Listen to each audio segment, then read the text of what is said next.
Today is another Qigong in Nature Day. Can you feel that the spring is coming? There.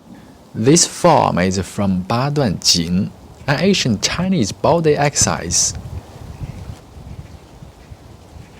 Through this torso twisting with arms side stretched, your energy flow from foot to head.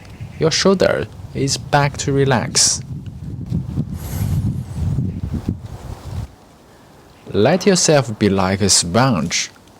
Squeeze and twist it from deep organs. The less muscles are activated, the better. If you need a specified guide, leave your comment.